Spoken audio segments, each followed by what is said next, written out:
visualize it with your free 3D photos. For information, call 724-547-5445, mtpleasantwindow.com, PA 3495. It is the voice of Indiana County. It's WCCS 101.1 FM, AM 1160, and WCCSradio.com. And in the studio with me this morning, very excited to meet Brenda Hauser. She's a cardiovascular nurse navigator with IRMC Cardiology, and she operates the Congestive Heart Failure Clinic at IRMC, which is a fairly new venture. We want to learn all about that. Our conversation brought to you by Marcus & Mack, voted best personal injury law firm in the Best of Indiana County contest. Marcus & Mack, a law firm representing injured people. Good morning to you. Good morning, sir. How are you today? I'm wonderful. It's good to have you with us here in the studio, too, as we talk about a topic that, so many people have congestive heart failure, and probably there are quite a few that don't even know it. That is true. That is true. Yes. So maybe we ought to start by defining what congestive heart failure is. Congestive heart failure is defined where the heart does not pump enough blood to meet the needs of the body, and they can fill up with fluid, and it can cause multiple different systems or symptoms of shortness of breath, swelling of the feet, ankles, legs, belly, and decreased sleep, poor appetite, unable to lie flat. Those are the symptoms and the definition of heart failure. Now, somebody would or would not be likely to have any one of or two of those symptoms and would know this is heart failure.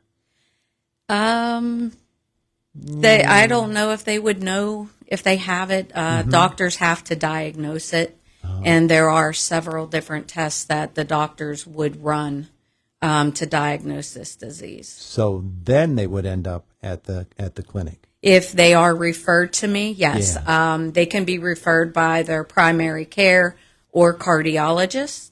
They'll be referred to the clinic, and then we would get them started to get them taken care of. The Congestive Heart Failure Clinic was started by IRMC to help decrease readmissions into the hospital, because it is one of the top 3 diagnoses of readmissions.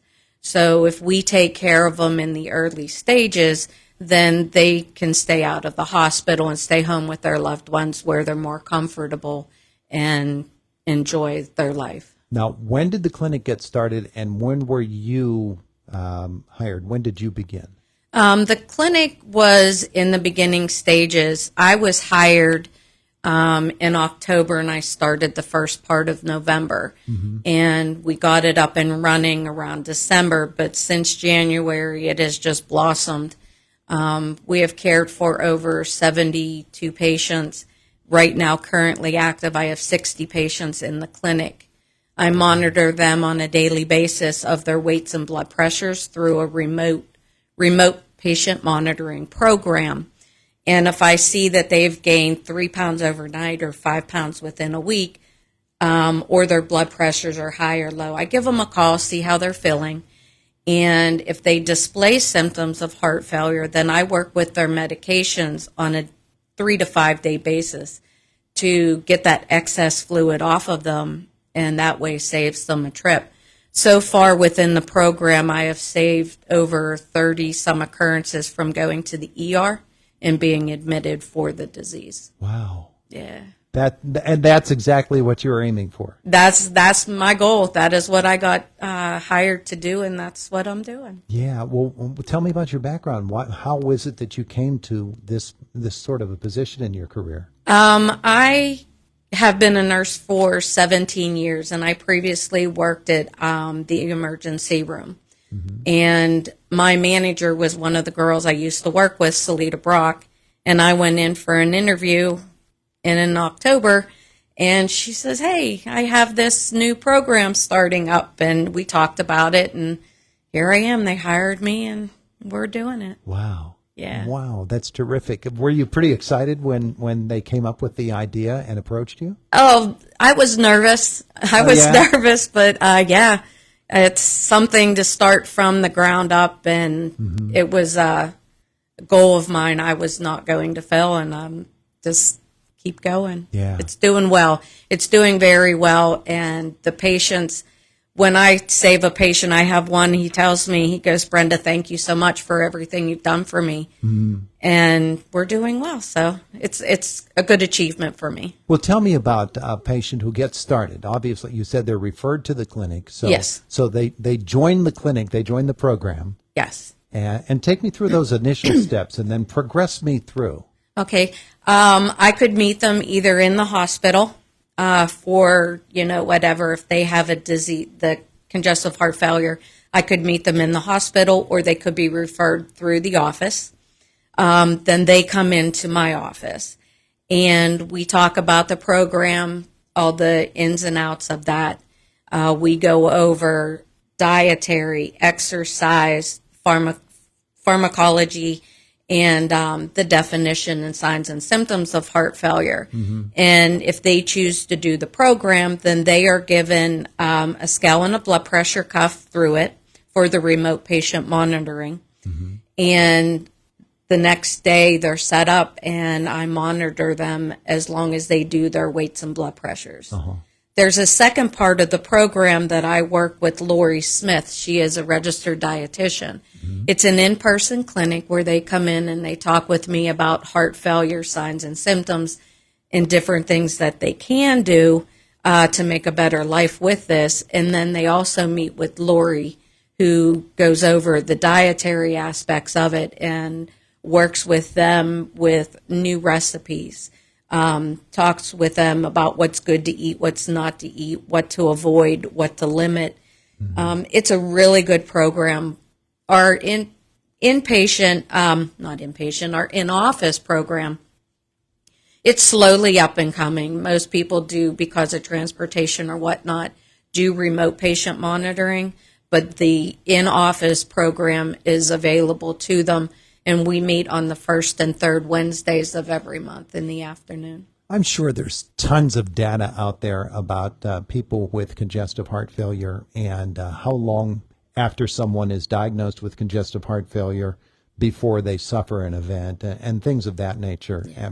But you've been at this for so long that you know the signs and where things are leading. It's fairly clear where things are leading if you don't deal with your congestive heart failure, isn't it? That is correct. I mean, your body can fill up with fluid, and it makes it even harder to breathe. Like, you could not walk 5 feet, and have to sit down to rest.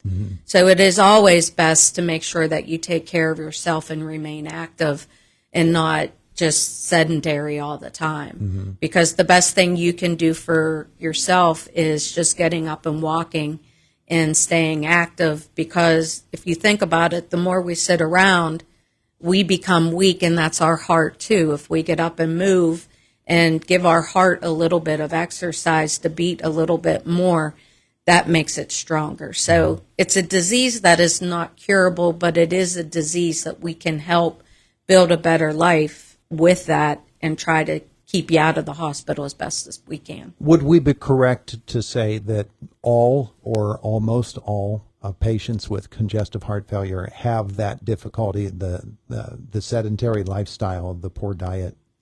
Sometimes some of the biggest contributors is diabetes, smoking, heavy drinking, some heart diseases. I mean, there's several different other diagnoses that can contribute to heart failure. So, yeah.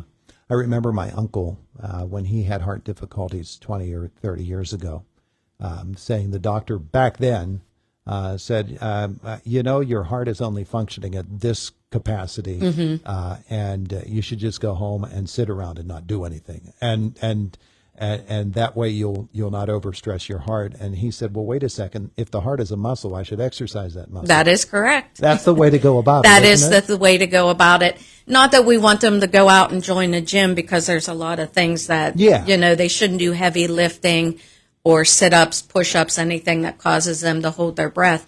But one of the easiest things and best things they can do for themselves is walk. Get out and walk around the yard and go to the garden, or go to the park and walk around the park, or the mall. during the winter. They're welcome to walk around the mall, and that's one of the best things they can do just to stay active. And I know it's hard. That's easier said than done for some, but just any little bit of activity they do to get up off the chair and move is the best things they can do for them. Brenda Hauser is our guest. She is a cardiovascular nurse navigator with IRMC Cardiology. She operates the Congestive Heart Failure Clinic at IRMC, which is a fairly new venture. It's less than a year old.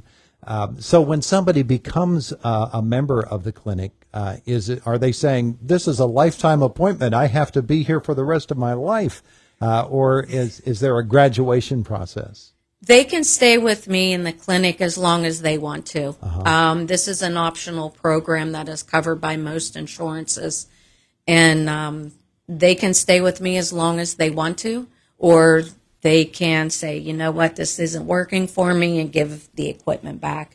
It isn't something mandatory, but I'm here for the long run if that's what they want me to do for them. Yeah. And obviously the signs of success, you said it, the numbers of people who have had trips to the emergency room that they didn't have to make because they started in with the clinic. Right, yeah.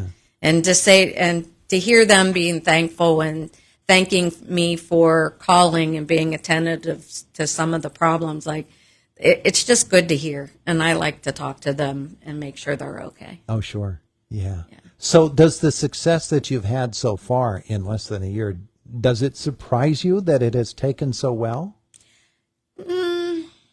It's a lot of work, but I guess it does surprise me. Like, you don't realize how quickly somebody can go into that, and then to get them turned back around. Yeah. That's surprising and rewarding all in the same time. Yeah, I'm sure. And I'm sure that the surprise element of it is that people have embraced it and seen the success and have stayed with it. Yes. There quite a few have felt the success of it, and they're just, doing great. Have you had a skeptic or two that you changed their mind with the success of the program? I've had a couple. Yeah. A couple, yeah. Feels good, doesn't it? Yeah, it does. Absolutely. So if somebody wants to learn more about the Congestive Heart Clinic at IRMC, what should they do and how can they get enrolled? They can either talk to their doctors or cardiologists, or they can give the office a call and ask for me. Our phone number is 724-463-9700. Call and ask for me. I can talk with them, and then if they're interested, then I can reach out to their doctor to make sure it's okay. We have a lot of backing from a good bit of doctors right now that I could pick the patients up for the clinic. And then there's others that I still need to reach out to and get their approval for. Terrific. Brenda, so good to meet you. So good to hear that the program is a success and it's just getting rolling. Yeah, me too. Thank you so much for having me today. Our pleasure. It is the voice of Indiana County, WCCS 101.1 FM, AM 1160, and WCCSradio.com.